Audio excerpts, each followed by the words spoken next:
Oi, gente, tudo bem com vocês? Deixa eu mudar aqui meu nome, que eu sou Ana Lu, não sou a Noca Educação. Eu queria deixar a música tocando inteira, mas aí, como eu também tenho recadinhos para dar, enquanto o pessoal vai chegando, eu vou dando os recadinhos. Oi, oi, todo mundo! Olá, olá, olá! Como eu gosto de ver carinhas, gente. Eu adoro câmera ligada, é um negócio tão bonito de se ver. Recados, galera! Eu consegui, no prazo máximo de 8 dias, corrigir todas as redações de vocês. Então, assim, isso é muito bacana, mas eu queria pedir que vocês não se acostumassem com isso, tá bom? Porque é o seguinte, eu consegui corrigir rápido, assim, do tipo, já começar a mandar correções no dia seguinte para um pessoal e mandar com alguma frequência, porque eu estava de férias da faculdade. Minhas aulas voltaram segunda-feira, o que significa que essa semana começa a minha saga de estar até o fazer bico de coisa para fazer.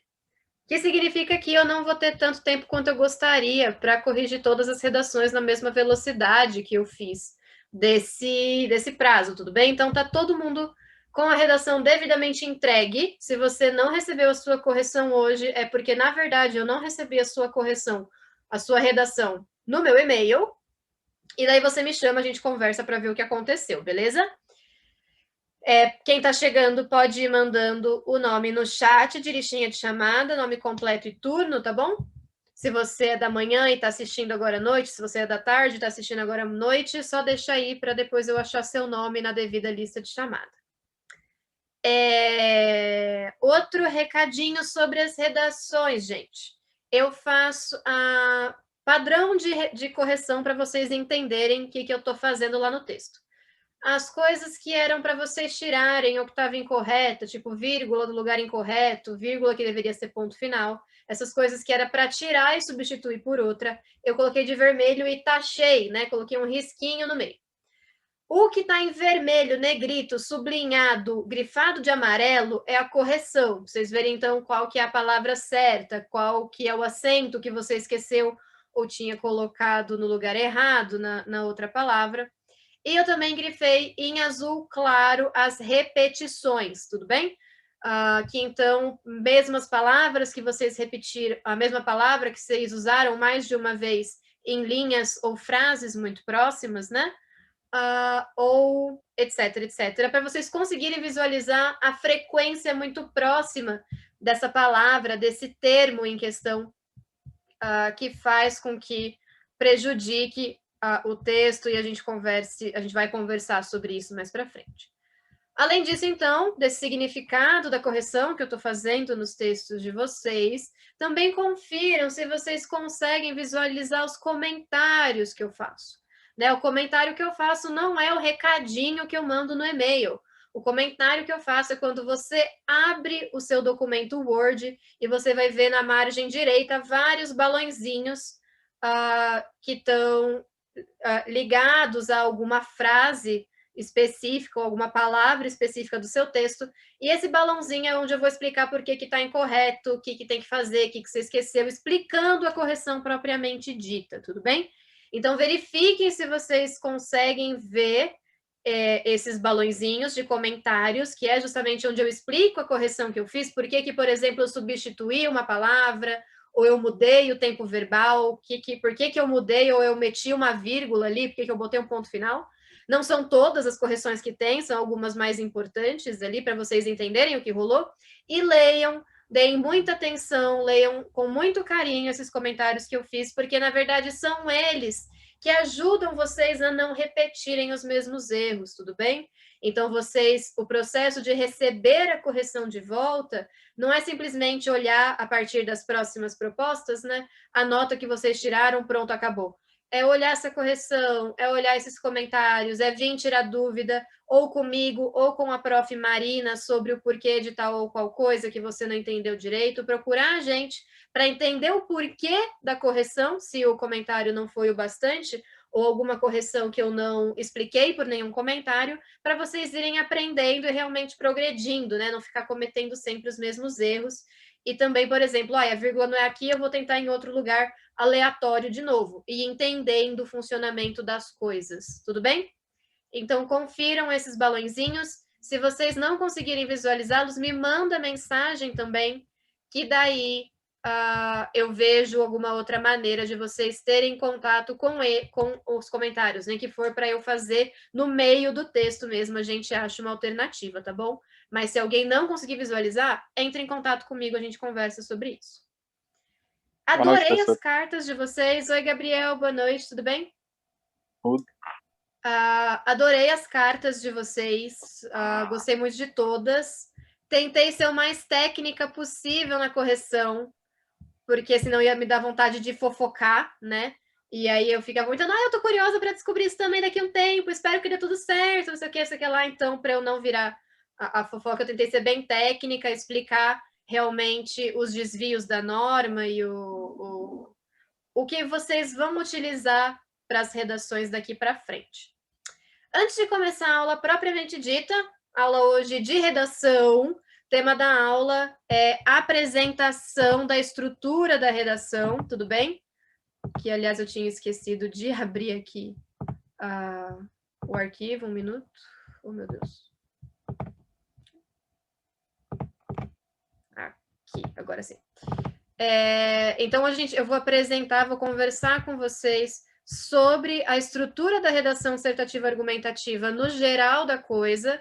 A gente ainda vai ter aula para falar de cada parte com mais detalhe, de uma maneira mais aprofundada, mais cuidadosa. Hoje é passar a estrutura como um todo e também passar a proposta número 2 para vocês, a segunda proposta de redação que vocês vão escrever, que aí já é, de fato, um texto, uma redação dissertativa argumentativa. Antes de chegar nisso, antes da gente dar início à nossa aula, alguém tem alguma dúvida, quer fazer algum comentário, falar alguma coisa? Diga, Gabriel. Diga. Em relação à carta de redação que a gente fez semana retrasada, passada mesmo, você já corrigiu? Já, e eu mandei a correção hoje. Então, se olhar lá no seu e-mail, a Aonde? correção... Pelo e-mail mesmo. Eu sempre vou responder o e-mail. Sim. Eu sempre vou Mas teve responder o alguém que e-mail. tirou. Não, Teve essa alguém que tirou redação não. nota. Essa redação ela não teve nota, né? Para essa primeira Não teve nota. redação, eu expliquei no e-mail para vocês, né? Eu sempre vou mandar um recadinho para vocês junto com o anexo do arquivo corrigido.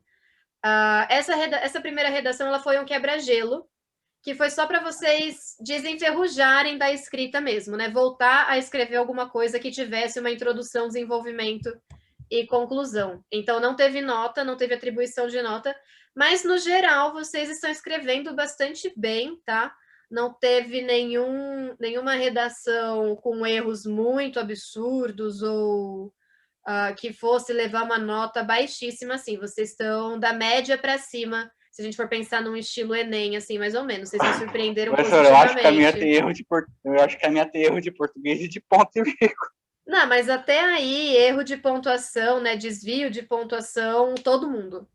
Todo mundo. Não teve uma redação que saiu isenta de vírgulas erradas, entendeu? Então, isso é comum, e a gente ainda vai ver essas regrinhas de pontuação, esse tipo de coisa, porque faz parte mesmo.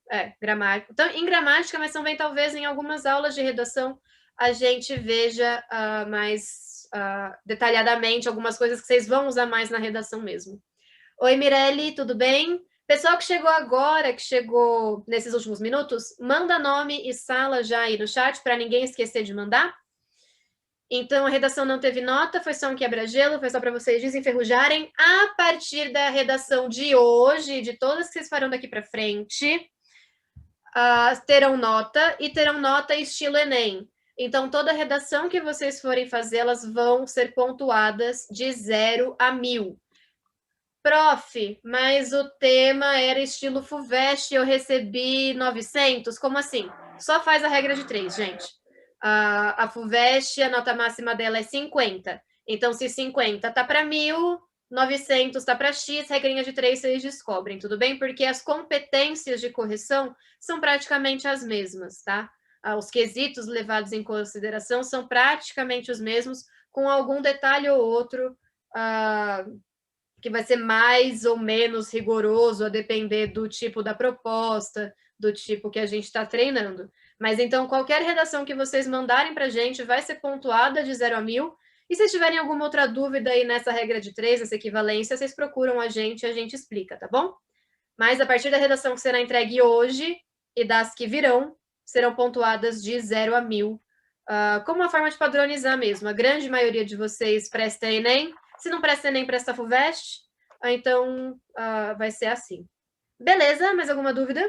Tá tranquilinho? Eu tenho, de novo. Diga, pode falar.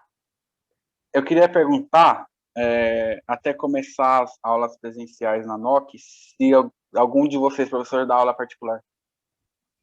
Aí você tem que perguntar individualmente para cada um. Gabriel, eu não dou aula particular. Pelo que eu saiba, o Catra dá aula particular, mas é algo. Eu mandei mensagem para ele. É algo que você tem que perguntar mais individualmente para cada professor, acredito, porque fora da NOC, cada um faz de um jeito, né? Sim, mas eu coloquei no grupo lá, não sei se você viu. Viu o áudio. É que eu não sabia sobre o que era, mas então eu não dou aula particular, né? Eu dou aula aqui na NOC, seguindo o cronograma da NOC, nos horários da NOC. Mas você dá suporte geral pelo WhatsApp? Sim, exatamente. Quando vocês tiverem alguma dúvida, vocês podem me chamar à vontade, e daí eu respondo o mais rápido possível, né? Não vai ser aquela resposta bate-pronto, porque, né, às vezes vou estar ou dando aula, ou estudando, ou tendo aula, mas eu respondo o mais rápido possível sempre. Sempre que precisarem, que quiserem, é só me mandar mensagem no WhatsApp, que eu tiro dúvida sim, tá bom? À vontade. Tá bom. É isso, turma. Eu vou começar compartilhando a tela aqui. Se mais alguém tiver alguma dúvida, pode falar, tá bom? À vontade. Semana 2, redação. Peraí, que eu não tô vendo vocês. Um minuto só. Não precisa disso daqui, nem disso daqui. Aqui. Ok, esse é o PDF de redação. Todo mundo vendo já? De boinhas. Dá para visualizar?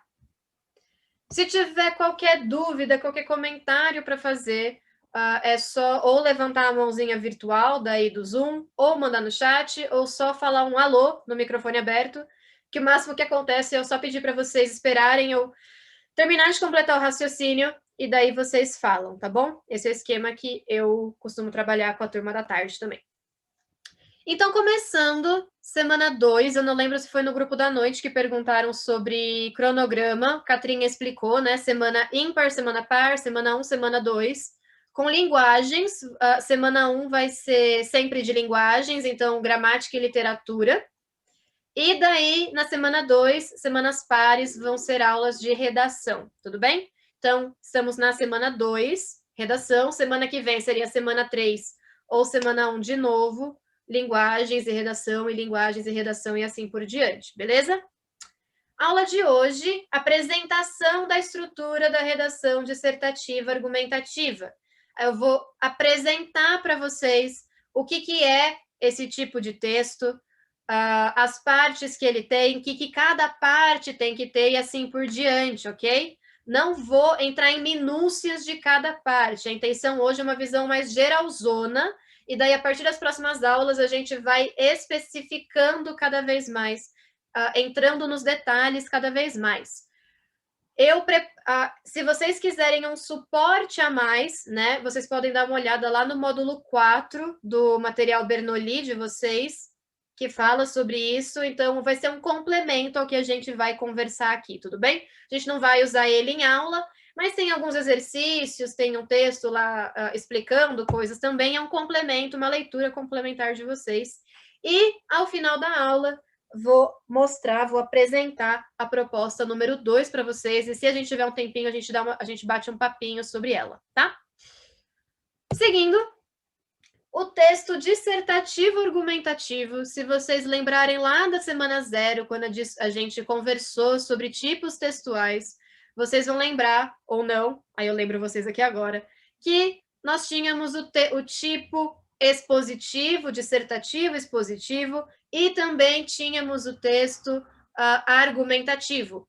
Então, o texto dissertativo argumentativo, ele é um híbrido, tudo bem? Ele não é um gênero textual. Ele é um híbrido, ele é como se fosse a mula, né? Que é filha do burro com a égua. Ele é um híbrido. Ele mistura um pouco dos dois e ele é um tipo textual que tem gêneros textuais do tipo dissertativo argumentativo. A redação de vocês é um gênero textual do tipo dissertativo argumentativo, assim como, por exemplo, ensaios críticos, assim como, por exemplo, uma dissertação de mestrado e assim por diante, tudo bem?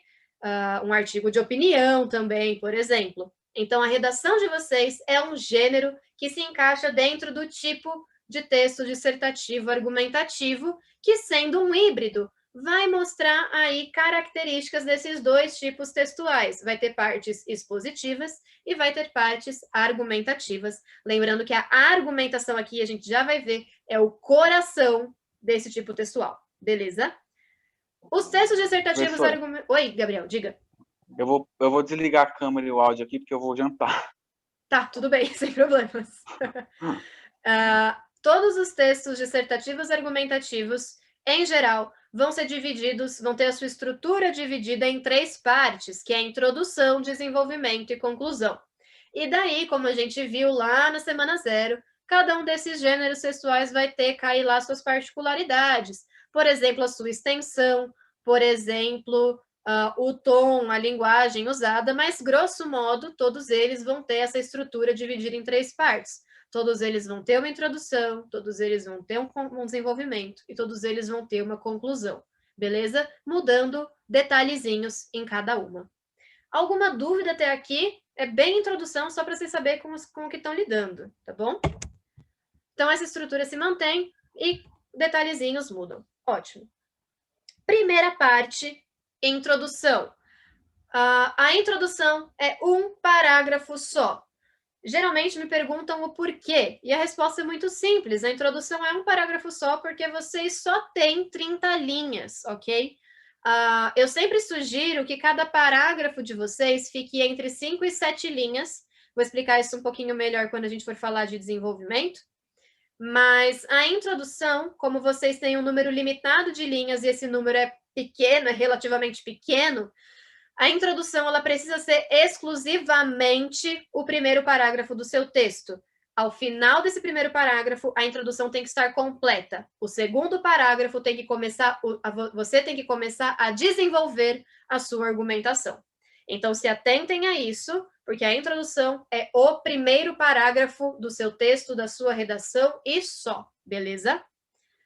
E a introdução ela é a porta de entrada do seu texto, né? Então, é ela que vai recepcionar o leitor e deve apresentar sobre o que você está falando, que é o tema, e também o seu posicionamento diante desse tema, apresentar a sua tese.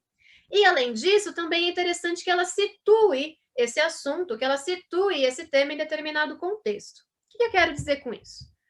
Por exemplo, gente, quando a gente está na fase da vida que a gente precisa pedir permissão e dinheiro para os nossos responsáveis para a gente dar o famoso rolê. E você tem uma festa de aniversário do seu amigo, da sua amiga de infância. Existem 2 opções de você chegar para esses responsáveis que vão te dar a permissão e o dinheiro para sair, para pedir para sair, que é o seguinte, eu chegar e falar, querida pessoa responsável por mim, eu tenho uma festa sábado e eu preciso de dinheiro, você pode me dar? Porque assim, eu acho que eu mereço. Apresentou o tema? Apresentou, saí no sábado. Você apresentou sua tese? Sim, eu preciso de dinheiro e eu mereço. Beleza. Mas a pessoa está bem situada no que está acontecendo? Sair à noite, sair para onde? Sair com quem? Por quê? Quando você acha que vai? E daí o que você faz? Você poupa trabalho e chega assim. Pessoa responsável por mim. Você lembra do Carlos, meu amigo de infância? Então, o Carlos faz aniversário sexta-feira agora. E no sábado quer fazer uma festinha para os íntimos na casa dele. Tendo em vista que eu tenho me dedicado ao máximo nos meus estudos durante essa semana toda, e além disso, a sociologia defende que o adolescente precisa também de momentos de prazer e relaxamento, eu acho que eu mereço sair para me divertir e espairar a mente. Mas, além disso, eu também preciso de grana, posto que eu ainda não trabalho. Introdução completa. Apresentou o tema? Sim, festinha no sábado. Apresentou a tese? Sim, eu mereço sair e preciso de grana. Mas você contextualizou a situação para o seu leitor. Você pintou um plano de fundo em que tudo faz muito mais sentido. Então você poupa trabalho, porque agora esse responsável já sabe para onde você vai, com quem você vai, sabe mais ou menos quem está lá, porque você disse que é só para os íntimos, e além disso tudo sabe que tem que falar sim e tem que te dar dinheiro. Ele já está muito melhor situado nesse início de texto. Então você recepcionou muito bem esse leitor e ele já vai o quê? No meio desse caminho, no meio desse plano de fundo, já vai ter uma ideia de onde você quer chegar. Porque você não ia falar de uma festinha que era só para os íntimos nesse tom, se o seu posicionamento diante desse tema não fosse querer sair, não fosse querer pedir alguma coisa.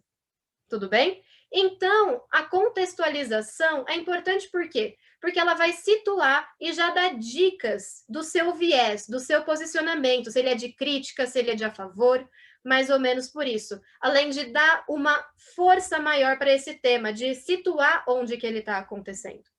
Então, os elementos necessários para uma introdução completa são a contextualização, que é esse plano de fundo, e a gente vai ver alguns modos de fazê-la, o tema e a tese. Tema e tese são absolutamente necessários e indispensáveis. A contextualização é um a mais que faz toda a diferença. Tudo bem? Alguma dúvida até aqui sobre a introdução? Tadibas? Ok. Tipos de começar a contextualização. Você pode começar com esse queridos pais ou responsáveis, lembra dele, que aí está fazendo o quê? Uma alusão histórica. Está falando que aquele seu amigo é de infância, vocês se conheceram lá em 2013 em São Paulo, larararará. A alusão histórica, então você vai fazer referência a um momento histórico, a um período histórico que tenha a ver tanto com esse tema quanto com a sua tese, para começar essa introdução. Você também pode começar com uma citação. Queridos pais, queridos responsáveis que vão me dar dinheiro. Segundo Freud, blá, blá, blá, blá, blá, blá. Por isso que eu mereço ir. Sei lá, qualquer pessoa. Uma citação de alguém que tenha a ver com o tema e com a sua tese. Pode ir digitando, Sanara. Ah, travou. O que você perdeu? Eu só falei que citação é você usar uma citação de alguém, pode ser um cientista, um sociólogo, uma filósofa, quem quer que for, que tenha a ver, pelo amor de Deus, com tema e tese. Não tem por que você citar o Drauzio Varela num tema que é sobre arte moderna. Drauzio Varela é incrível para falar sobre saúde. A arte moderna tem gente melhor para falar sobre isso, não é a área dele, tá tudo bem, gente. Definição ou conceituação. Você vai dar aí uma de dicionário, você vai pegar a palavra amizade e defini-la. A amizade é isso, isso e isso. A amizade é um sentimento de afeição e afeto com determinada pessoa, isso que lá. Pegar uma palavra-chave e defini-la, para daí desenvolvendo até chegar no tema e tese. Pode começar com uma afirmação. Eu preciso sair nesse sábado. E eu preciso disso, porque isso, isso e tal. Então, afirmação, tá, e pronto. Comparação. Você vai comparar duas coisas. Você pode comparar, por exemplo, dois momentos históricos, comparar duas citações, comparar duas coisas. Então, a comparação eu uso para falar para vocês, para lembrar vocês que esses tipos podem se misturar, né? Você pode comparar duas citações. Vocês podem comparar dois momentos históricos para começar a sua introdução. Uma comparação entre dois países, entre duas cidades, entre duas coisas diferentes. Tá, beleza? E pode misturar com os outros.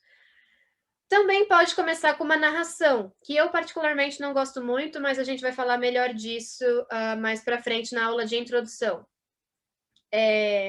Narração, você vai contar uma historinha que pode ser verídica ou não, inventada ali na hora. Que você vai falar, então, né? Ana Lu era uma pobre professora de redação para a turma noturna da NOC e estava sem dinheiro para sair nessa sexta-feira tenebrosa, ainda que precisasse sair. Por isso, ela foi pedir permissão e dinheiro ajuda para os seus responsáveis. Vê-se, né, a partir de Ana Luísa, que muitos jovens passam por situação parecida e por isso precisam pedir grana. Esse tipo de coisa. Então, a narração é você contar uma historinha, você pode inventar ali na hora, para se referir a uma situação social genérica que seja, ou, por exemplo, contar uma história que seja que tenha sido uma notícia recente, né? Contar essa história, contar esse acontecimento que foi noticiado, por exemplo. E, por fim, temos os flashes. O que são os flashes? São palavras que você vai jogando e meio que enumerando. Sabe a introdução do Meninas Superpoderosas? Não sei o que lá, tempero, e tudo que há de bom. E elemento X. É assim que nasceram os Meninos Superpoderosos. Então, os flashes são essas palavras isoladas, enumeradas sozinhas. Você cita ali algumas, não muitas, não vai fazer uma linha desse. Sim, o vê-se é porque é impessoal. A gente vai falar disso em competência 1, quando for falar de gramática. Redação dissertativa argumentativa precisa ser impessoal, tá, gente? Sempre. Então, os flashes são essas palavras que você vai jogando até você desenvolver, enfim. Então, esses são alguns tipos de contextualização da introdução. Vão ser esse primeiro momento da sua introdução, que tem como objetivo chegar na apresentação do tema, e você tem que fechar a sua introdução com a sua tese, o seu posicionamento sobre esse tema de forma clara, tem que estar explícito. Alguma dúvida até aqui? Professora, Diga. na introdução, tipo, é bom, não sei se é bom a palavra, mas tipo, é legal colocar algum tipo de pergunta, ou se é ruim, alguma coisa assim, algum tipo de pergunta na introdução. Se você quer começar com uma pergunta, você tem que pensar assim, se você perguntou, você mesmo tem que responder, porque redação não é o momento de criar diálogo com o leitor, você está falando numa mesa de bar, eu estou falando contigo e é o meu momento de fala, e depois você vai responder e é o seu momento de fala, eu não vou estar te perguntando toda hora esperando a sua resposta, não tem. Então, se você perguntou, você mesmo tem que responder. O que você não deve fazer na sua vida? Terminar a sua tese como uma pergunta. Fica fraco, você não mostra o seu posicionamento, e daí, portanto, a introdução já fica incompleta, né? Então, você quer, sei lá, começar com uma pergunta? Pode ser uma maneira. Eu particularmente gosto? Não. Fica uma coisa meio esquizofrênica você perguntar e você mesmo responder, né? Então, não precisa. Eu não gosto, mas assim, introdução no final para uma pergunta no final para fechar a introdução, não faz isso, porque aí mostra é um migué e é um migué fraco, porque daí você não expôs a sua tese. Parece que você não soube se organizar direito, você não tinha um posicionamento sobre o seu tema, você quis ganhar um tempo e daí fica uma coisinha, você está claramente enrolando ali a pessoa, entendeu? Então, se você quer usar para começar, vá. Terminar, nunca, tá bom? Tem que terminar deixando claro o que você acha sobre o tema. Diga, Karine. Pro, eu não sei se é errado, mas começar a introdução colocando algum dado, tipo, segundo tal jornal lá, 70% dos brasileiros não tem acesso ao cinema. Não vírgula, é errado. Aí eu colocar, tipo, tá errado? Não é bom? Então, não tá errado. Eu, particularmente, prefiro dados percentuais usados como repertório lá no desenvolvimento. Porque aí porque parece que está gastando munição nisso na introdução, sabe? Porque você podia usar esse 70% lá no desenvolvimento para defender o seu argumento principal, entendeu? Você pode simplesmente falar, mostrar algum dado ou sociológico ou geográfico que, olha, os cinemas na cidade de São Paulo estão muito mais concentrados nas capitais. E daí, quando você chega no desenvolvimento, você retoma rapidamente essa ideia e fala que, uma vez que eles estão concentrados nas capitais, somando toda a população que vive em periferia, que vive em cidade pequena, fora da zona metropolitana, distante dessas capitais, pessoal que vive em região interiorana, de novo, soma-se e isso vira os 70% que, segundo o IBGE, não tem acesso ao cinema, que demonstra uma desigualdade, entendeu? Então, essa seleção de onde colocar é um feeling que a gente vai pegando com o treino. Então, é errado? Não é. Tem jeito melhor tem lugar melhor para encaixar essa informação? Tem. Né? Então, assim, se você achar que super encaixou, que tá super tranquilo, adorei do jeito que ficou, vai na sua. Adorou? Beleza. Se tiver como melhorar, eu vou deixar uma sugestão na correção. Mas porcentagem geralmente é um recurso muito fácil da gente usar como repertório para comprovar argumento. Então, já gastar isso na introdução, que se você retomar o desenvolvimento vai ficar repetitivo e vai parecer que você não tem repertório suficiente, aí você gastou munição à toa, entendeu? Deu tiro pro alto. Certo. Certo? Imagina. Mais alguma coisa, gente? Podemos seguir para o desenvolvimento? Mais alguém quer perguntar algo? Deixa eu ver se tem aqui coisa no chat. Acho que não. Beleza. Vou seguir, então, para o desenvolvimento. Desenvolvimento são 2 parágrafos. 2 parágrafos entre 5 e 7 linhas. Essa média entre 5 e 7 linhas, ela é padrão para todos os parágrafos. Então, a sua introdução vai ter entre 5 e 7 linhas, os 2 parágrafos de desenvolvimento, cada um vai ter entre 5 e 7 linhas, e a conclusão também vai ter entre 5 e 7 linhas. Por quê? Porque 4 vezes 5 é 20 e 4 vezes 7 é 28. É isso.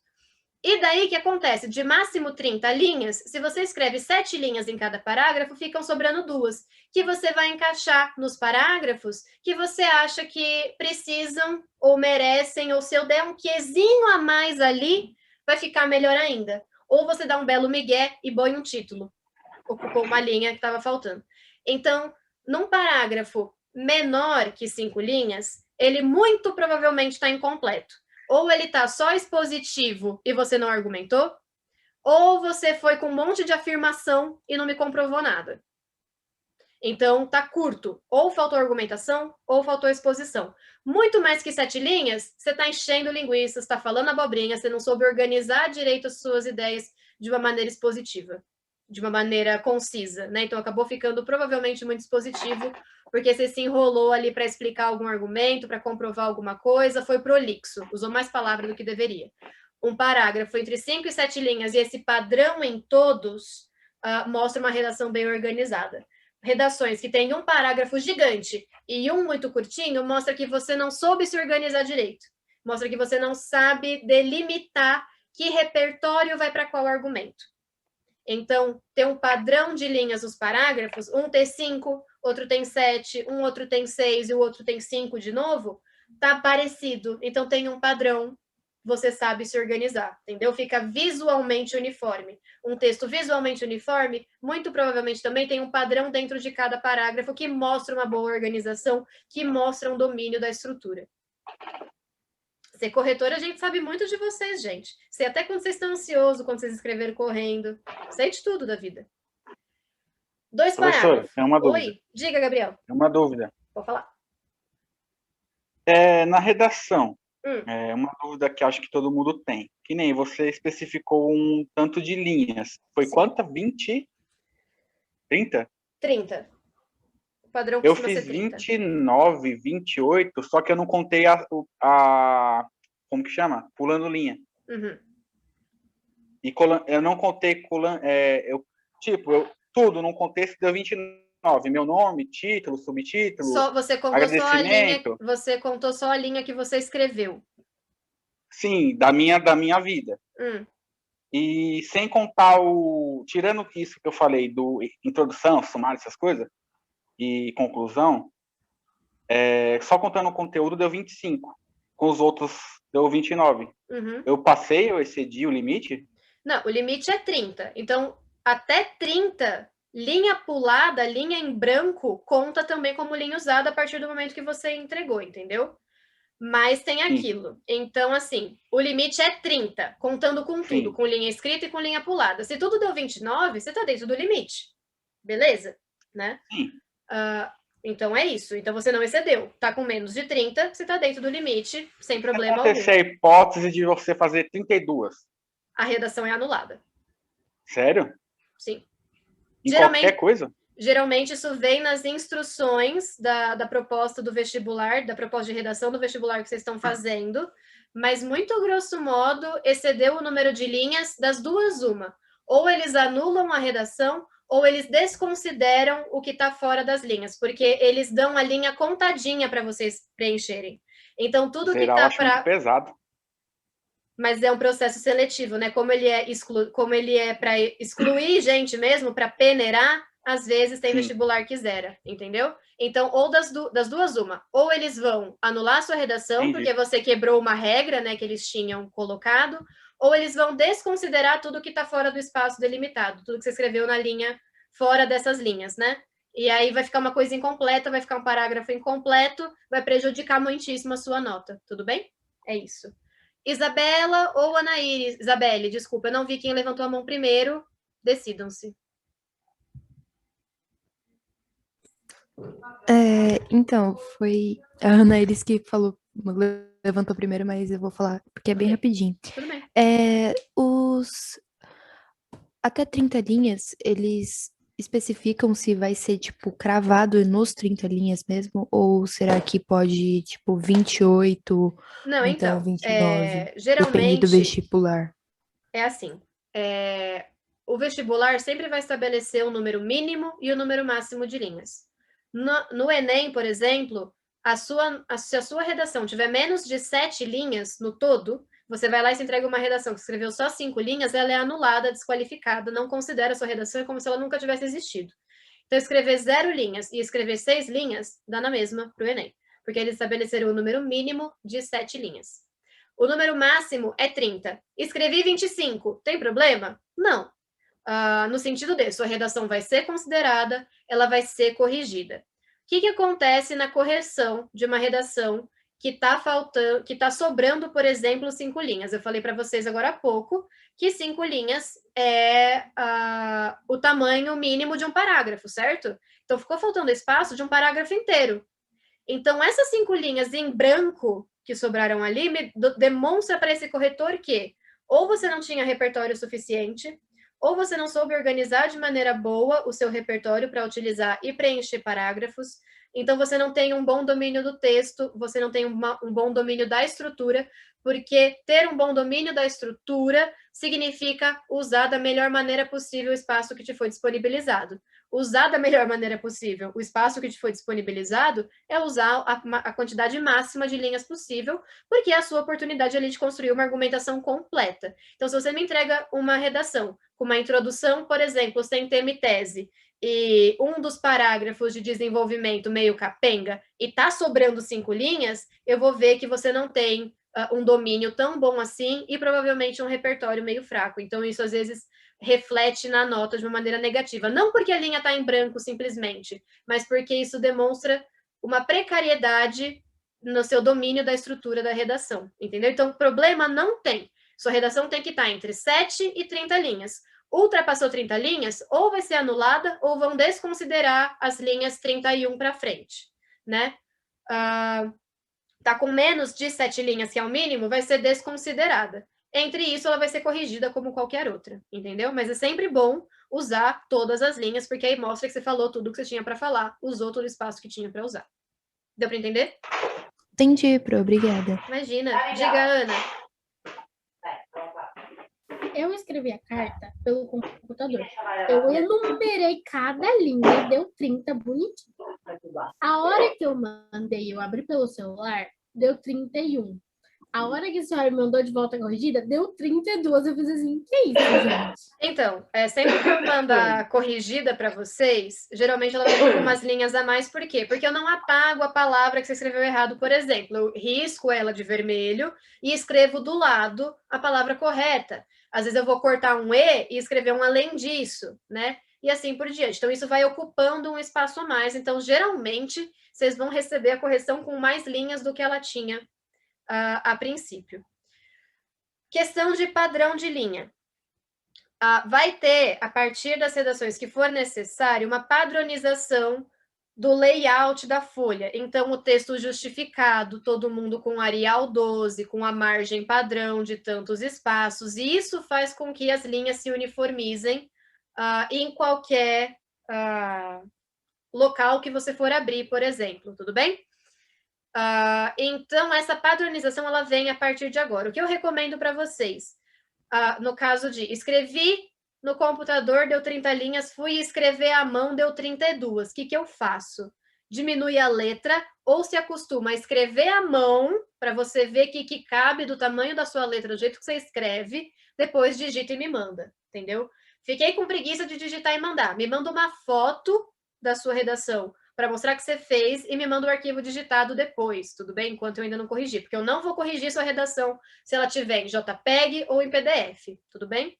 Então, eis um jeito para vocês também não perderem de foco, não perderem de vista a diferença do Word, do Arial 12, para a sua letra. Escrever à mão é muito importante. Então, eu até prefiro que, por exemplo, vocês façam essa gambiarra de escrever à mão, me mandar uma foto correndo, para mostrar que você fez e me mandar o digitado só amanhã, mas me mandar o digitado, do que ficar fazendo só no Word, se acostumar com um tamanho, né, de parágrafo, uma quantidade de informações que não vai condizer com o tamanho da sua letra depois. Ou vai ficar sobrando linha, ou vai ficar pior ainda, faltando linha, entendeu? Então, não deixem de treinar, escrever à mão.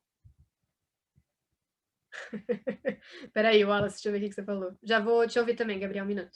Professora, se eu estiver finalizando minha conclusão no limite da última linha e perceber que vou ultrapassar e começar a diminuir o tamanho da letra para continuar do limite, como é visto pelo corretor? Como feio, né? Só vai ficar esteticamente feio, mas problema mesmo não vai ter. Isso acontece, a famosa cartolina de 12 anos, né? Que as letras começam desse tamanho, com espaço assim entre elas e termina assim, tudo grudado. Problema não tem, só fica feio mesmo, né? Por isso que é importante vocês treinarem escrever à mão, vocês não darem dessas, mas não mostra que você se empolgou, mas não é nada quanto as outras coisas que eu comentei, beleza? E é isto. Diga, Gabriel, você está levantando a mão, acho que está com dúvida, pode falar.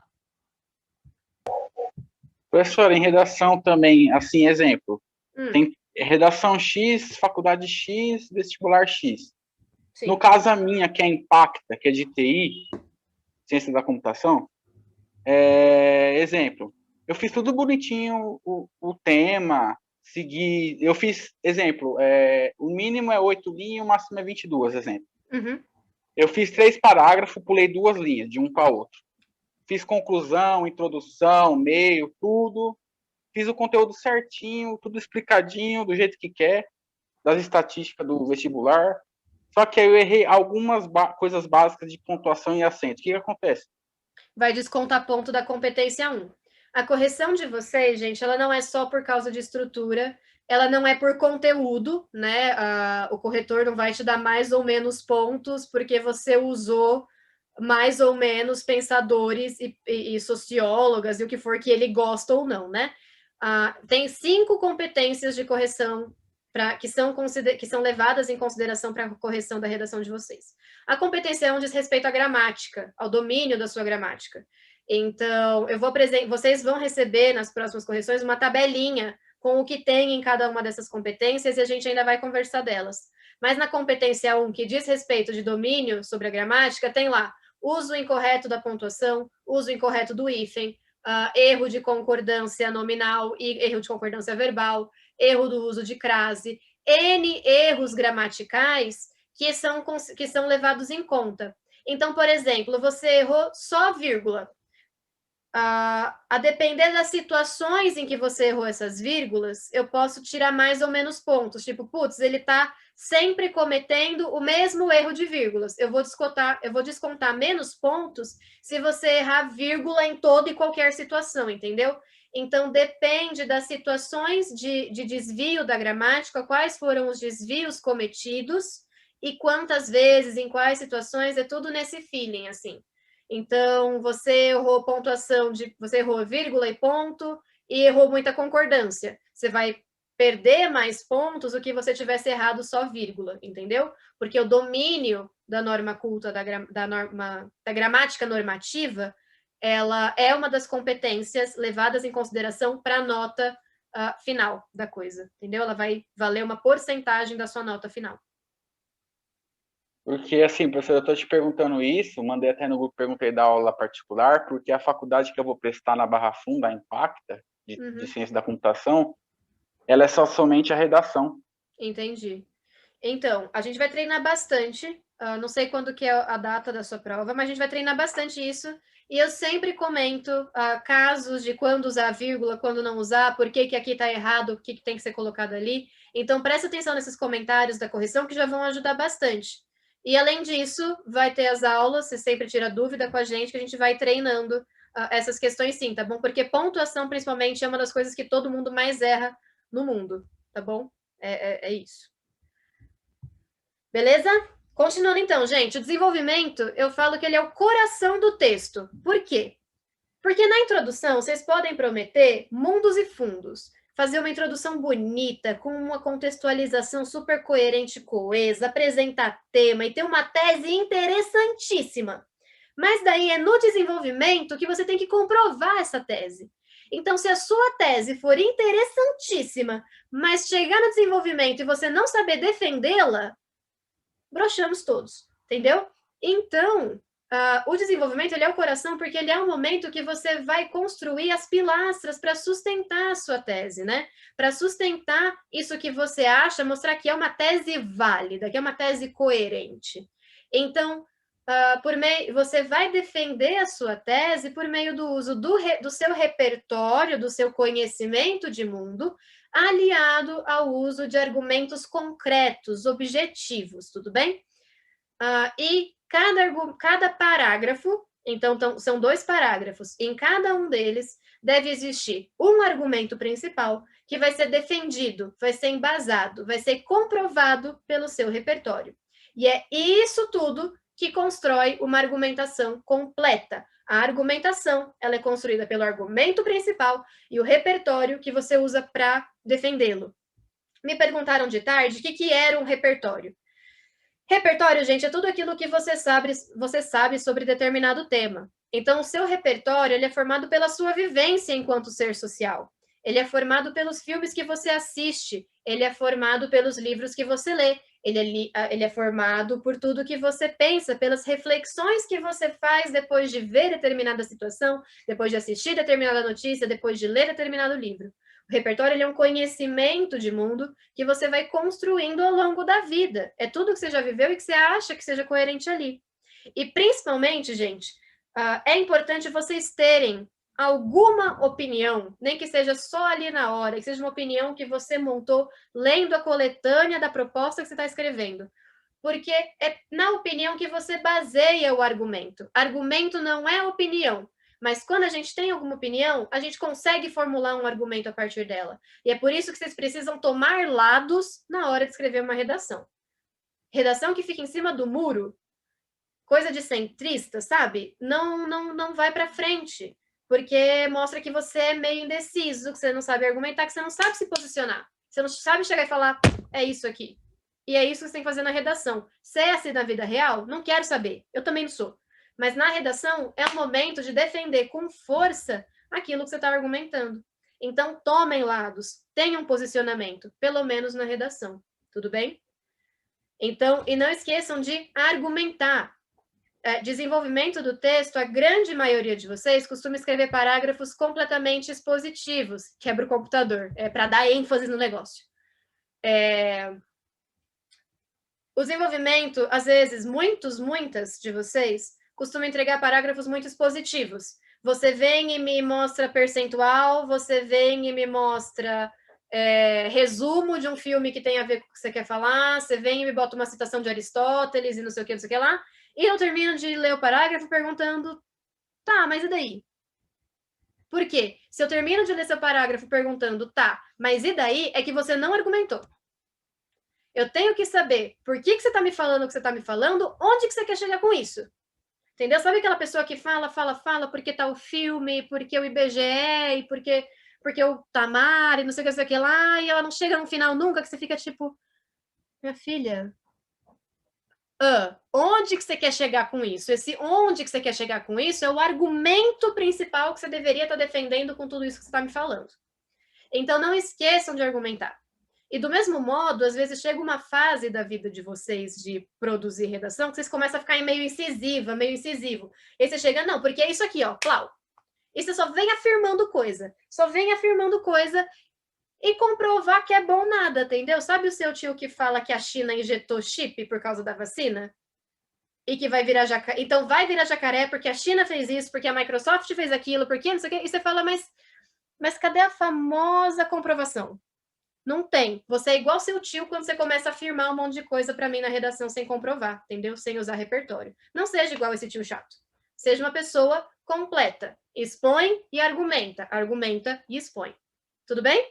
Fonte, vi no Facebook um dia. Fonte, vozes da minha cabeça, né? Sonho que sonhei numa noite de verão. Não sejam assim, tá bom?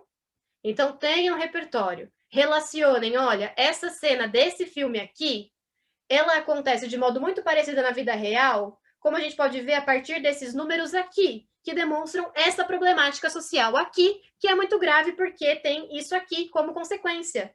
Não é difícil. É treino para vocês pegarem essa levada, tá bom? Tirou 580 na redação. Isso pode dizer que falta um pouco de cada coisa? Sim. 580 na redação é um pouco mais da metade. Então, muito provavelmente teve pontos descontados de cada competência. Teve ponto descontado da competência 1, que é domínio da gramática, da competência 2, que é compreensão do tema e domínio da estrutura. Teve ponto descontado da competência 3, que é repertório, da 4, que é coerência e coesão, e da 5, que é proposta de intervenção. Então, você teve pontos descontados em cada uma. No site do Enem, exatamente, quando vocês pedem lá para ver o espelho da redação, né? Eles mostram exatamente onde que descontou o quê. Não exatamente do que, mas mostra quanto descontou. Acontece, gente, vocês estão numa fase de treinar. A gente sempre escreve uma redação ruim antes de escrever uma redação boa, né? Faz parte do processo de crescimento. A gente é burro antes de ser inteligente. Processos.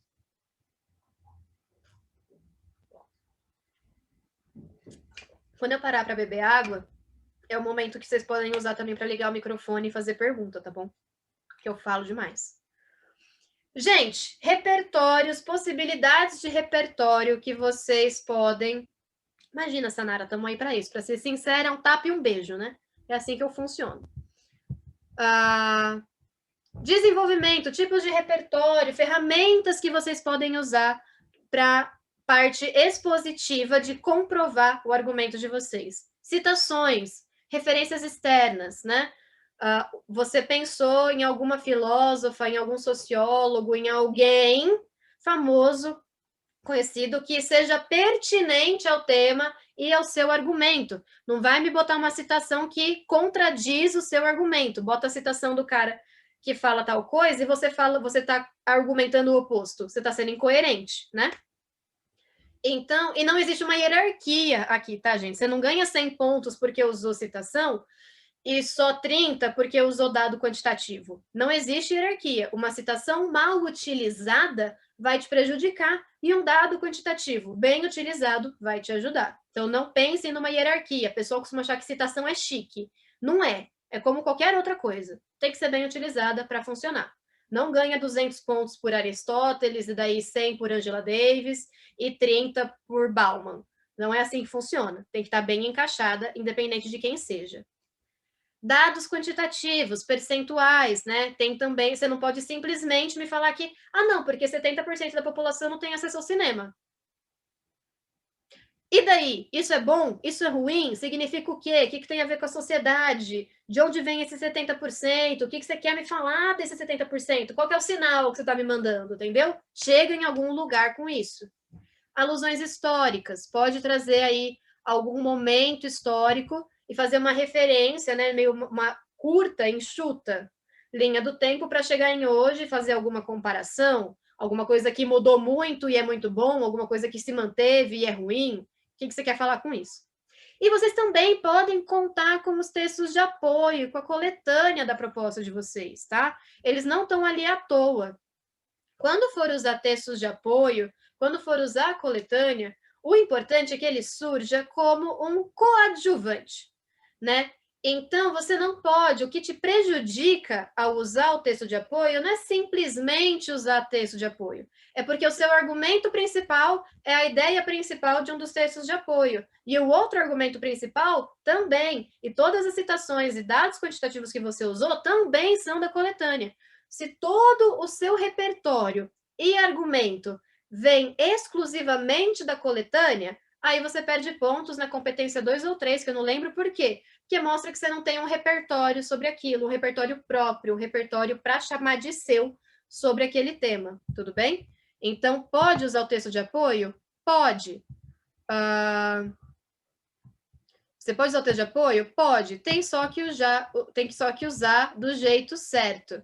Você falou dos idosos na redação do Enem, Anaíris. Foi bom? Foi ruim? Qual foi o resultado disso? Conta pra gente, se quiser. Se não quiser, não conta. Não sei, eu ainda não consegui ver o espelho. Ah, você ainda não viu o espelho? Entendi. Foi você que falou da nota lá em cima? Eu falei, por que hoje em dia é tão difícil? Opa, cortou. Porque hoje em dia é tão difícil alguma coisa... É tão difícil o quê? Cortou, eu não te ouvi. Os idosos aceitarem essa questão de que os jovens de hoje têm mais depressão, mais ansiedade, eles falam tudo isso é frescura, só que na época deles eles não tinham essa ajuda que a gente tem hoje. Aí eu coloquei que muitos dos idosos têm problema com porta fechada ou aberta, porque sofreram algum tipo de abuso, ou o pai bebia, chegava e batia. Eu falei da minha avó nessa parte, dos problemas que ela teve ansiedade, depressão, cara de doença, tudo por causa dos traumas do passado. Aí eu coloquei na redação.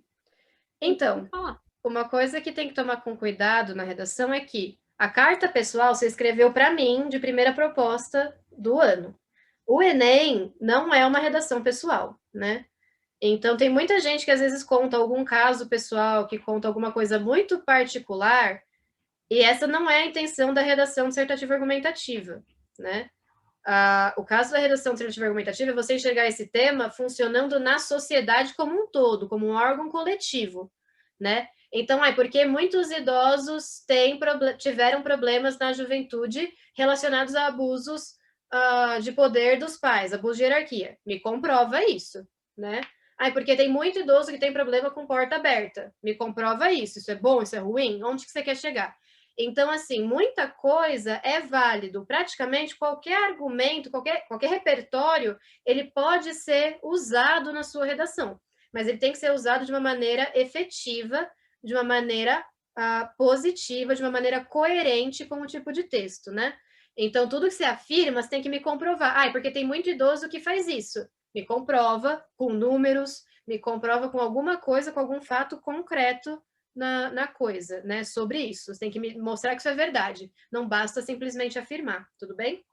Então, tem que ver como que você usou e para ver se se encaixa realmente na estrutura, no que se pede numa redação dissertativa, tudo bem? Se quiser depois me mandar a sua redação, a gente conversa sobre ela, para daí ir falando sobre isso. Diga, Karine. É mais uma dúvida, curiosidade. Se eu for citar um filme, eu preciso colocar o diretor? Ou sei lá, tal filme estrelado pelo Mel Gibson? Sim. O diretor, né? Quando vocês forem... sei lá, Brad Pitt. Aí eu acrescento ou se eu só deixar ele, tá bom? Então, sempre que vocês forem citar filme, livro ou música, para filme, séries, tipo de coisa, é interessante que vocês citem. O ideal mesmo é vocês citarem o nome, o diretor e o ano que foi lançado. Então, tal filme de tal diretor lançado em tal ano. Esse é o ideal. Mesma coisa para livro. Tal livro de tal autor, tal autora, publicado em tal ano. E de música, tal música composta por tal artista, lançado em tal ano. Se a interpretação for importante para sua argumentação, também falar que, olha, é interpretado por Elis Regina no ano tal. Se isso for um fato importante, também é. Então, quando citar um filme completinho mesmo, é sempre bom citar o diretor ou pelo menos alguma informação mais própria desse filme, porque tem N filmes que tem tipo N gravações, entendeu? Tem a Bela e a Fera com a Emma Watson e tem um lá da Deep Web que às vezes passa no Telecine e eu sempre caio na pegadinha. É horrível, eu me sinto traumatizada toda vez. Qual Bela e a Fera eu vou saber que você está falando se você não me dá nenhuma informação adicional sobre ela, entendeu? Então, quando está algum filme, é bom falar de uma particularidade dele. O mais ideal é redundante, né? O ideal é diretor e ano de lançamento.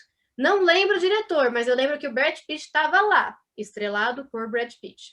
Então, o máximo de informação desse detalhezinho, coloca porque é importante sim, tá bom? Sim. Mostra que você sabe do que você está falando. Então, também, referência a livros, músicas e filmes e textos de apoio e coletânea. Então, dica importante, o repertório ele vem como complemento ao seu argumento. Ele deve ser o coadjuvante, não o protagonista. Quando você constrói um parágrafo que tem apenas informação, Você só me falando de filme, e você me deu uma porcentagem, e você me deu o resumo do filme, e você me falou mais alguma coisa, outra coisa, mas não chegou a lugar nenhum, é um parágrafo que é só expositivo, ele não é argumentativo e ele enfraquece o seu texto, tudo bem? Enfraquece muito. É muito importante vocês argumentarem, tá? Se a gente não sabe o sobrenome do autor, melhor não colocar? Falar que, assim, melhor não colocar é muito forte, né? Mas, assim, falar que Brás Cubas do Machado, é que Machado é ok. Deixa eu pensar em alguém meio X. Falar do livro As Flores do Mal do Charles, a gente tem o Príncipe Charles, a gente tem o Charles Baudelaire, a gente tem o Charles Chaplin, a gente tem 87 Charles, tudo bem? Então, o sobrenome é bastante importante. Então, assim, não lembra o sobrenome do autor, colocar só o primeiro nome, dependendo desse primeiro nome, é complicado. Tipo, Clarice passa, Machado também passa. Mas, assim, o João Guimarães Rosa, ninguém chama ele de João, chama de Guimarães, né? Então, Guimarães, Guimarães Rosa é o ideal. Então, depende o nome. Tem alguns nomes que beleza, mas o sobrenome é sempre melhor porque mostra essa impessoalidade da coisa, né? Você não é amiga do Machado para chamar o Machado de Machado. Você não é amiga da Clarice Lispector para chamar ela de Clarice. Então, o sobrenome é bastante importante. Pode abreviar se não souber também? Pode. Pode sim. É melhor ainda se for uma abreviação conhecida, né? Por exemplo, Carlos Drummond de Andrade não vai me abreviar o Drummond e colocar só CD Andrade. Até passa, mas o Drummond é a grande estrela do nome do Drummond, né? Então é sempre melhor. Não sei o diretor, mas sei que foi produzido pela Amazon. Ajuda? Ajuda? Sim. Pode colocar, tá? O filme produzido pela Netflix. Pode ser. É uma alternativa. É uma alternativa, sim. Pode. Beleza sobre desenvolvimento, gente, que vocês têm que argumentar, que tudo que vocês afirmarem, vocês têm que comprovar e não pode só ficar me jogando informação, que se fosse para eu ficar ouvindo informação à toa, ia eu mesma lá para o G1, tá? Conclusão. Estamos fechando. Conclusão, esqueci de colocar, mas é um parágrafo único também, tá bom, chuchus? A única parte da redação, que são 2 parágrafos, é o desenvolvimento, porque justamente é o coração do texto, o negócio precisa estar forte, precisa estar presente. Conclusão é um parágrafo só, assim como a introdução.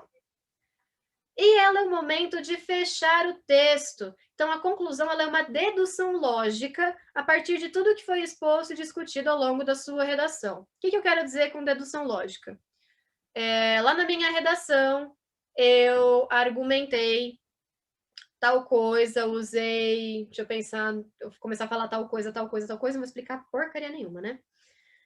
Eu escrevi uma redação uma vez que eu falei o seguinte, o meu argumento principal era que não existe capitalismo não existe capitalismo ecológico, não existe capitalismo verde, não existe capitalismo eco-friendly. Por quê? Porque o princípio do capitalismo é o contínuo de produção. Ele precisa continuar produzindo e pessoas continuarem consumindo para continuar existindo.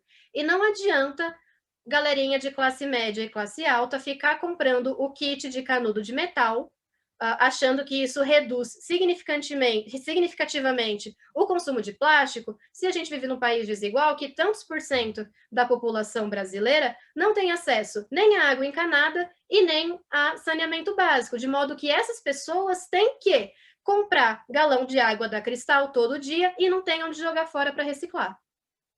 Esse foi meu argumento. Eu cheguei lá na conclusão e falei o quê? Olha, tendo isso em vista, a gente vê que o ecocapitalismo não existe e ações individuais, privadas, particulares e restritas a uma única classe social não surtem efeitos coletivos em prol do meio ambiente. Eu falei exatamente isso da conclusão no meu desenvolvimento? Não, mas quando eu leio o desenvolvimento, eu sozinha consigo chegar a isso aqui. Então, eu consigo fazer a correspondência dessa frase aqui da minha conclusão com o argumento e defesa principal de lá do meu desenvolvimento. É isso a dedução lógica. É eu escrever a ideia geral de um jeito diferente, tudo bem? Que a pessoa pode não ler exatamente aquela frase, mas na hora que ela lê, ela sabe onde que ela está baseada no seu texto também, mostrando que ele é coeso, que ele é uma coisa só. Pode falar, Gabriel. Não é bem isso, Isabela, não é botar a culpa no Estado, não, é em outras coisas, mas depois eu meto o pau em quem eu devo meter. Diga, Gabriel. Ô, professora, você vai postar no Drive? Já tá no Drive? Como que vai ser? No YouTube? O quê? O conteúdo de hoje? Sim, vou postar o Drive. Porque eu tô com problema de acessar o Bernoulli, agora tem a apostila, né? Mas eu tô com problema de acessar o Bernoulli em todas as matérias pelo celular e eu não consigo ver matéria de algumas matérias. Não, Só de então, química, física entendi. eu consigo ver, agora de redação não. Então, lá no Drive, a professora Marina já postou esses slides aqui, tá lá já. Também a proposta de redação, se eu não me engano, já tá lá também. E essa aula eu vou postar no YouTube e depois eu mando o link para vocês no grupo, tá bom? Mas eu vou postar. Porque quando eu clico para ver o conteúdo do Bernoulli, do Drive, fica carregando infinito, não abre nunca. Isso daí eu sempre vou falar para você falar com o Catra, Gabriel, porque eu sou... Já falei. Eu tenho 23 anos e eu sou uma idosa com tecnologia, então eu jamais vou saber te ajudar nisso. Eu já fiz tudo que você imaginar. Então imagine eu que não sei nem por onde começar a imaginar, meu querido. Eu não sei por onde te ajudar. Perdão. Mas tá lá no Drive, tá bom? E o Drive, ele é do Google, ele não é do Bernoulli. Então vê onde você tá acessando. Tá lá então tá explicado, porque tá travando. Tá bom? É isso, o Drive, ele é outra pastinha. Continuando, gente, deu para entender a dedução lógica da coisa, eu consigo fazer a correspondência da ideia geral que eu retomei com a parte argumentativa que baseia essa ideia que eu estou recapitulando. E justamente eu estou só recapitulando. Na conclusão, não pode aparecer nenhuma informação nova, não pode aparecer nada que não tenha sido devidamente e claramente exposto e comprovado, defendido ao longo do desenvolvimento. E é por isso que é uma das maiores furadas do mundo vocês inventarem, vocês vestibulandos de todo mundo, Brasil e região, fechar conclusão com chave de traseira de caminhão, sabe? Frase de coach, que não fala nada, para fazer o corretor, sei lá, refletir sobre a vida. Não façam isso jamais. A gente só vai querer bater em vocês. Diga, Lucas, deixa eu ler. Você ou a professora Marina vão comentar ou falar algo sobre as obras obrigatórias? Sim, vamos! Eu estava até conversando com a prof. Marina sobre isso. A gente vai encaixar, falar da maior parte possível de obras que a gente conseguir durante as aulas de literatura. Então, por exemplo, a gente vai estar falando de barroco, a gente vai falar do Poemas Escolhidos do Gregório de Matos. Está falando de realismo? Vamos falar de Quincas Borba e assim por diante. Então, a gente vai tentar encaixar a maior quantidade possível de obras ao longo das aulas de literatura, tá bom? Vamos sim. E então, voltando, gente, não fechem conclusão com chave de ouro, com frase de efeito, não tem efeito nenhum. O efeito é fazer o corretor, a corretora da sua redação passar raiva, tá bom? Porque fica feio, está lá do nada, escrevendo e fazendo tudo bonitinho. Você mete uma frase, nada a ver com nada, achando que ela é filosófica, às vezes ela só é vazia. E você não entendeu nada porque não tem nada para entender. Então eu também não vou entender nada. Você gastou uma linha completamente à toa. Fechem a conclusão sem segredo, só recapitulando ou fazendo a proposta de intervenção, mas não coloquem uma citação do nada. Se tem um lugar que citação não tem que aparecer, é em conclusão. Quer botar citação? Bota na introdução, bota no desenvolvimento e recapitula a ideia dela na conclusão, mas não põe citação na conclusão, porque a chance de ficar horrível é altíssima. Então, se poupem ao trabalho e se poupem essa perda de nota. Tá bom, combinados? Não quero chave de ouro em redação de vocês. Eu vou chorar. Eu vou mandar uma foto minha triste da vida se algum de vocês fizer isso, tá bom? Mesma coisa com frase feita, fórmula pronta de internet. Eu conheço de longe, eu sinto o cheiro. Oi, Ana. Diga. A pergunta, livro entra na parte de lazer ou não? Oi? Livro entra na parte de lazer? Entra. Depende de como você vai tratar dele. Pode entrar sim. Leitura como lazer. Cortou? Você tá queimando a largada, ainda ver a proposta antes de eu falar da proposta com vocês? Só danadinha. Eu fui. Você é uma danada. A cabeça não pensa muito. Presta atenção no que eu tô falando, mulher. Você tá indo ver a proposta, eu vou falar da proposta ainda, você tá me ignorando que eu tô falando aqui com tanto carinho, com tanto amor, com tanto cuidado. Não tô, não, eu tô ouvindo. Acho bom. Ouvi. Eu quase. Não é colocar a citação no final. Muito bem, Chuchu. Perfeito, estou feliz de novo. Então, vamos lá. Agora que eu soube que a Ana Iris não me ignorou, eu tô feliz. Vamos continuar. Eu amo fazer um draminha com vocês, gente. Conclusão, gente. Os 2 tipos de conclusão mais famosos são conclusão com proposta de intervenção, que é a que vocês têm que fazer no Enem, e a conclusão em anel. Vamos com uma de cada vez. Conclusão com proposta de intervenção. Vocês têm que apresentar uma solução para as problemáticas apresentadas ao longo do desenvolvimento. Então, quando vocês estiverem escrevendo uma redação para o Enem, junto com o argumento principal de vocês, é importante que vocês exponham uma problemática social relacionada a esse argumento. Então, por exemplo, Enem 2019, democratização do acesso ao cinema. 70% dos brasileiros não têm acesso ao cinema, e então, sei lá, vocês colocaram lá o argumento, deu isso, e o problema é que, sem acesso ao cinema, existe uma facilidade de manipular a sociedade porque ela não desenvolve senso crítico. Essa é a problemática junto com o argumento, entendeu? Então, no Enem, escrevendo redações para o Enem, é importante que ou junto do seu argumento ou o seu próprio argumento seja a exposição de uma problemática, tudo bem? Porque vocês têm que propor uma solução. Você vai propor uma solução para quê se você não me apontou problema nenhum, né? Fica difícil, fica meio esquizofrênico.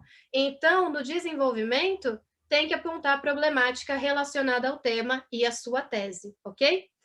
Contando que são 2 parágrafos de desenvolvimento, em cada um deles tem que ter um argumento principal, logo você vai apresentar 2 problemáticas principais que você vai solucionar. Essas problemáticas podem ser solucionadas ou com uma ação que vá resolver ambas, ou com uma ação para cada uma, tudo bem? Quando eu comecei a dar aula de redação, quando eu comecei a falar da aula de redação, eu falava que tinha que necessariamente ser 2 ações. Depois eu fui ler o INEP e lá não especifica nada disso, né? Então, façam como vocês acharem melhor. Se vocês forem falar uma coisa só uma ação de intervenção, se certifiquem, em nome de Jesus Cristo Nosso Senhor, que essa única proposta de solução vai resolver as 2.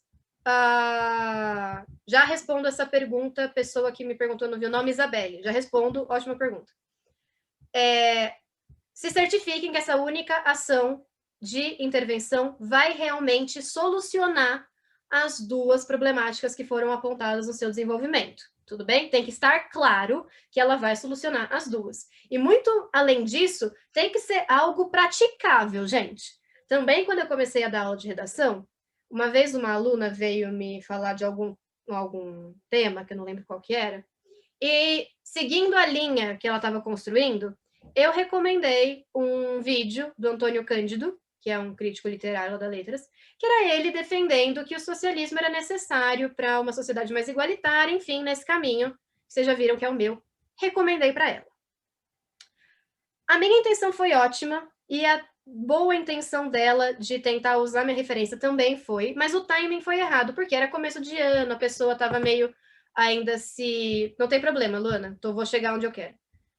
A pessoa ainda estava se enturmando com a coisa, e ela chegou e falou, prof, eu posso, na minha proposta de intervenção, colocar que uma ação necessária é que empresas privadas defendam e ajudem a empregar o socialismo na sociedade brasileira. Por que o Antônio Cândido disse que isso é necessário? Eu vos pergunto, ela pode sugerir isso como proposta de intervenção?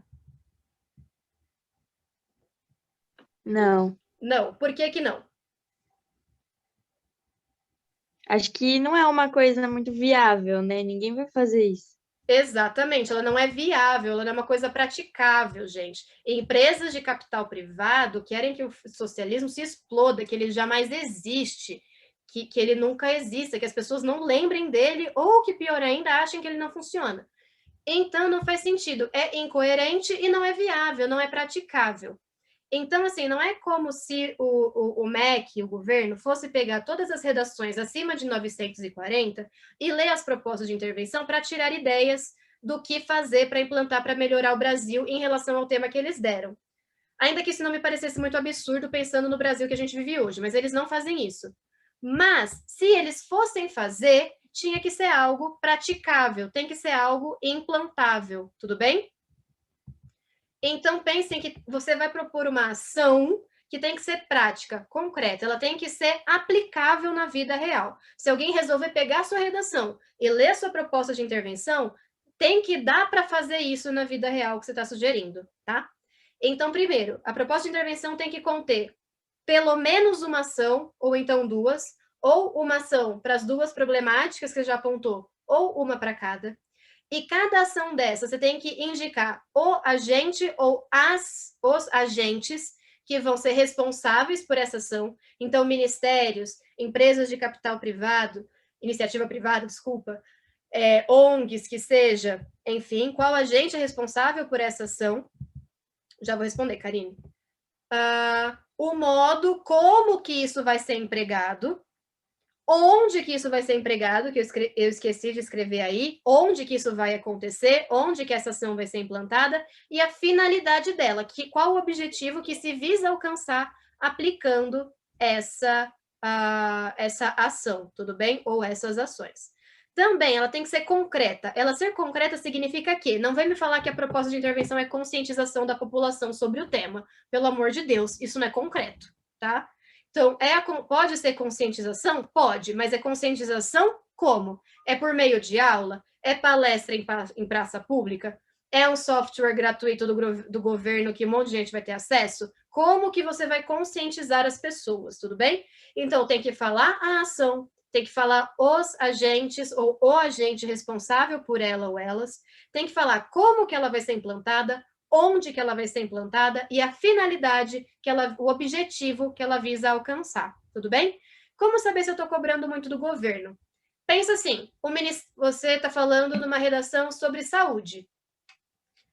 Deixa eu beber minha aguinha. Você está falando numa redação sobre saúde. Você vai falar, vai propor ali uma ação bonitinha e vai pensar, o Ministério da Saúde é adequado para isso? Ele tem,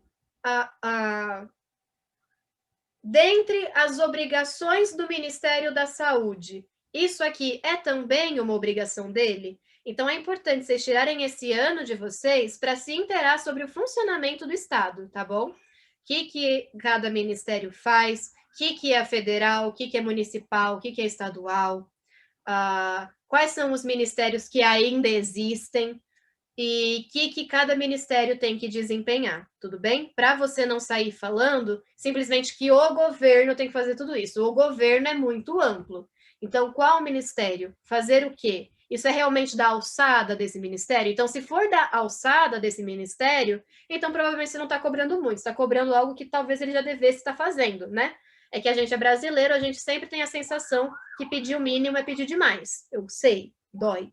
Mas se é da alçada desse ministério, então provavelmente você não está pedindo muito. É algo que se encaixaria dentro das obrigações que ele já tem que desempenhar. Então, tirem esse ano para entender o funcionamento do Estado, para entender o funcionamento das esferas governamentais, que isso vai ajudar muito depois na vida de vocês, nas eleições, a votar conscientemente, saber o que você está fazendo, e no Enem para a proposta de intervenção, tá bom? É isso. Alguma dúvida sobre proposta de intervenção até agora, nesse geralzão? A gente ainda vai ter aula disso, só disso, para falar só dela. Mas alguma dúvida mais geral por aqui? Ou tá, Chuchu, beleza. Enquanto alguém decide se tem dúvida, conclusão em anel. Conclusão em anel, gente, ela é muito mais fácil, eu adoro, muito mais tranquila. E aliás, eu vou responder depois a pergunta que eu falei que era boa, e eu ignorei, né, que é da Isabelle.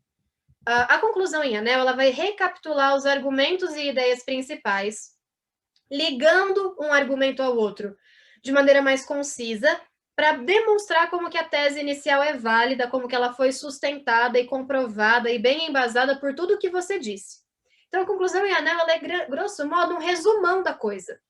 Então, olha, tendo em vista que isso foi dito e que, além disso, isso também acontece, demonstra-se como isso acontece na realidade.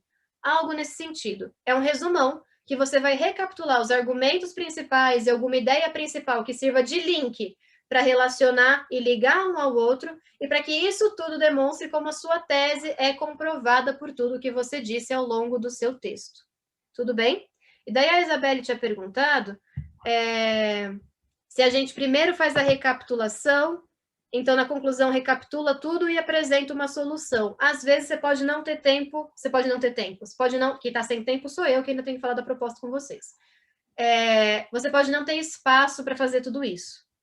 Eu sugiro que, na proposta de intervenção, você só marque a coesão com um conectivo, tipo, isto posto, tendo essas problemáticas em vista, tendo essa situação em vista, esse tipo de coisa, e já começa a montar a proposta de intervenção. Porque aí você usa as suas 5 a 7 linhas disponíveis para montar uma proposta de intervenção completinha. Se você faz primeiro a recapitulação toda e depois você vai fazer uma proposta de intervenção, muito provavelmente tem altas chances de faltar linha, tudo bem? Então, dar uma recapitulada rapidinho, não tem problema. Mas você só relembrar ou propor uma solução para problemas que foram apontados, não deixa de ser uma certa recapitulação, não deixa de mostrar coesão, que você está propondo soluções a problemas que apareceram anteriormente, tudo bem? Então, vê se cabe. Se quiser fazer uma recapitulada breve, tudo bem, mas tem que ser o mais breve possível para você dedicar o espaço necessário para a proposta de intervenção sair completa. Tudo bem, gente? E aí o meu último slide, que ficou a fofura mais bonita do mundo, eu quero muito compartilhar esses cérebrozinhos com vocês, porque é o desenvolvimento de vocês ao longo desse ano, gente. Vocês vão se esforçar muito, criar repertório, passar nervoso, sentir a cabeça pegando fogo, ficar felizinho e daí ter um repertório amplo e ficar feliz e tranquilo com tudo que vocês forem produzir daqui para frente. Eu adorei achar essa imagem de cérebrozinhos, por isso que eu estou mostrando. Mas agora a gente vai falar da proposta propriamente dita. Alguma dúvida até aqui, galera? A gente vai ler rapidinho, infelizmente não vou ter tempo de discutir tanto com vocês a proposta assim, mas é isso. Alguma dúvida? Não? Ok. Primeira coisa que eu quero falar 2 coisas com vocês só, de necessário, e depois se não falar, tá tudo bem. A partir de agora, gente, todas as propostas que você... Gabriele, eu não vou repetir, porque vocês podem achar conectivo de conclusão muito fácil no YouTube, no Google, mundo afora. Isto posto, conclui-se que, tendo isso em vista... conectivo conclusivo, de oração coordenada. A gente ainda vai ver isso, então não precisa ser exatamente esses, tá bom? Eu vou usar o tempo melhor aqui para dar recadinhos que preciso. Não fique chateada comigo. É que o Google cumpre essa função muito melhor que eu, até porque eu só improvisei, eu nem lembro o que eu falei de fato. Então, vamos lá. A partir das propostas que vocês receberem daqui para frente, a primeira página serão essas instruções. Eu amo tirar dúvida de vocês, adoro que vocês me procurem para trocar uma ideia, para tirar uma dúvida de redação, de literatura, do raio que o parta. Mas eu odeio tirar dúvida de coisa que já está dado. Não aguento vocês perguntando tema, não aguento vocês perguntando fonte, não aguento vocês perguntando coisa que está no slide, que está no material e que eu falei em aula. Isso realmente me irrita. Aí eu fico meio puta da vida. Então, quando vocês receberem proposta daqui para frente, leiam essas instruções com carinho. Porque ela vai falar que a redação tem que ser digitada em Arial 12, na cor preta. Vai falar que é dissertativo argumentativo. Vai falar que não pode imagem. Vai falar o que é obrigatório. Vai falar o mínimo de 7 linhas e o máximo qual que é.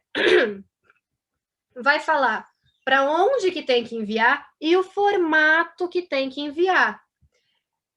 Eu quero morrer quando vocês mandam coisa em PDF, depois de na instrução estar claro que é para me mandar em Word ou Google Doc. Não manda em PDF, eu não tenho como corrigir, eu não tenho como comentar, e aí eu fico triste, porque eu quero te ajudar, mas você não me ajuda a te ajudar, entendeu? Então, leiam com muito carinho as instruções gerais, porque tudo que precisar, tudo que for obrigatório, tudo que for necessário, tá aí, na cara de vocês. Antes de vocês saberem a proposta, vocês estão vendo o que precisa. Então, me prometam que vocês vão ler com muito carinho essas instruções, tá bom? Pelo amor do Santo Cristo. Muito obrigada. Ok, proposta. Quero conversar com vocês sobre essa proposta. Ela é bem estilo Enem, tudo bem? E o Enem tem mostrado de tendência nos últimos anos um tema, uma montagem de tema, que tem como se fosse um tema principal, um detalhezinho e um local ou data em que esse tema se insere. Tendo isso em vista, que eu joguei para vocês, nesse tema aqui que eu estou te entregando, qual que é o tema principal? O macro tema, o tema, o maior, assim, o mais amplo. Qual que vocês diriam? Respondam. Acesso ao lazer no Brasil?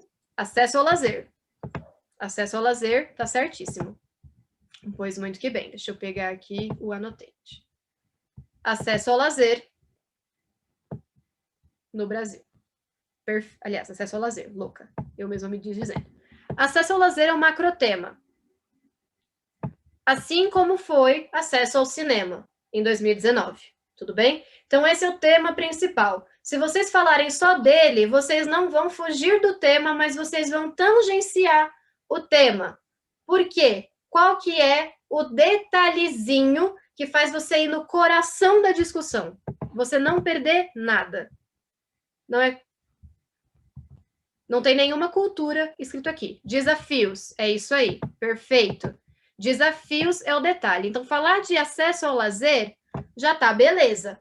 Mas você fala dos desafios, aí você foi no coração da coisa, você está completamente situado dentro do tema. Então, isso quer dizer, se desafios é esse detalhezinho que te faz ir no coração da coisa, quer dizer que os seus argumentos principais, e na verdade já desde a sua tese, você tem que apontar que existem, então, desafios, você tem que falar desses desafios.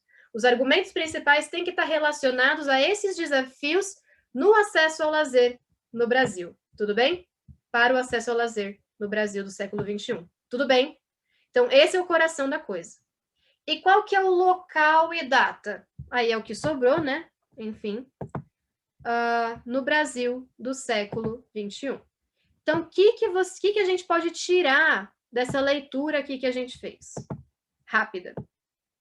Que acesso ao lazer é o tema geral da coisa. Você tem que falar de lazer, você tem que falar do acesso ao lazer. Mais especificamente ainda, você tem que falar dos desafios para o acesso ao lazer. Tudo bem? Então, quais são os desafios relacionados a isso? Onde? No Brasil do século XXI. Posso comentar da década de 70? Posso fazer uma comparação com a Noruega?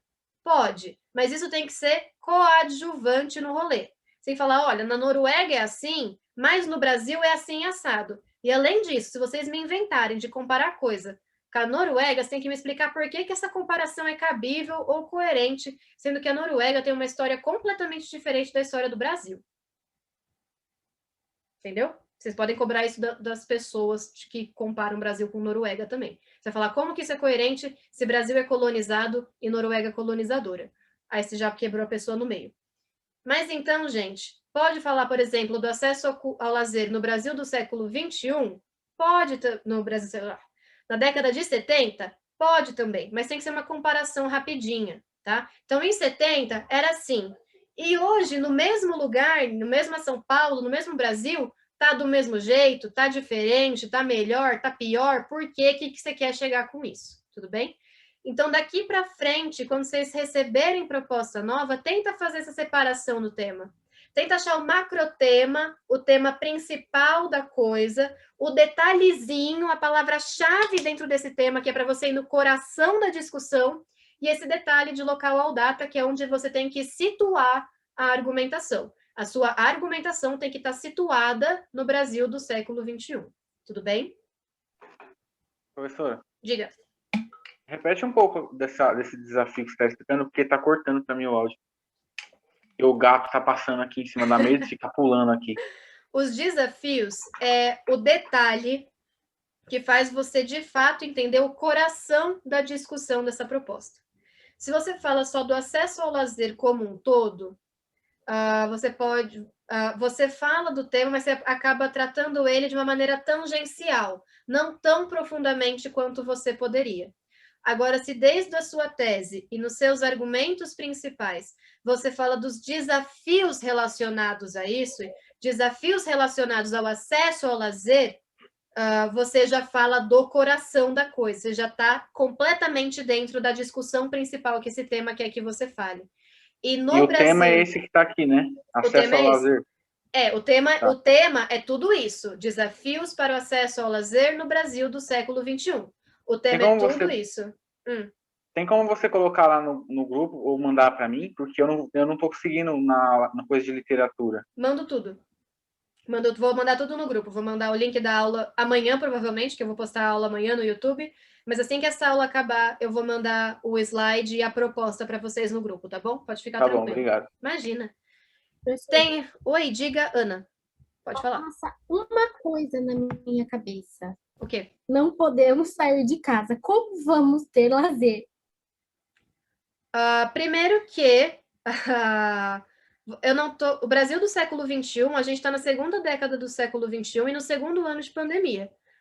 Então, tem toda uma história antes do ano passado e desse, em que houve o lazer fora de casa.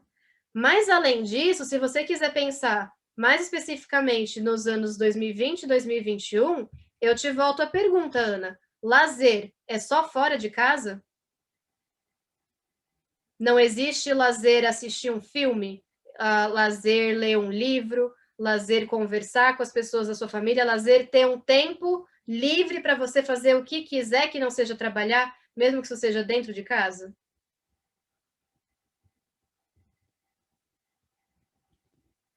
Eu sou assim na correção, tá, gente? Quando eu vejo o argumento de vocês meio incoerente, eu não dou resposta, eu volto com pergunta.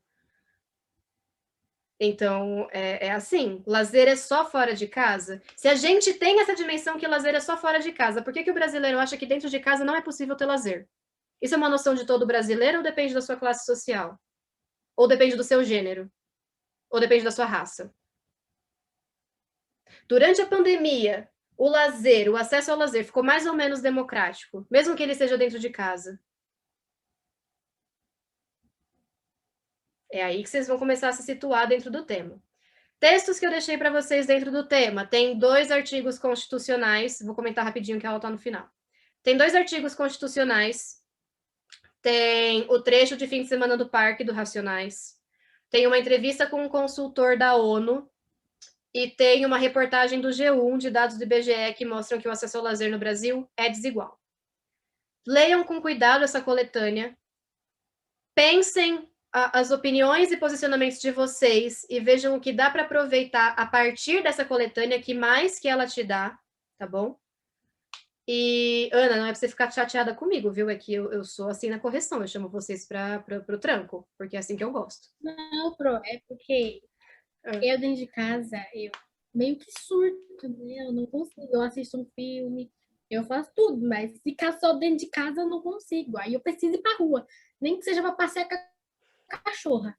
Tudo bem, você pode pensar que passear com a sua cachorra é um lazer, todo mundo tem acesso a isso, mas a questão desse tema não é nem essa, né? Eu chamei para vocês para só dar uma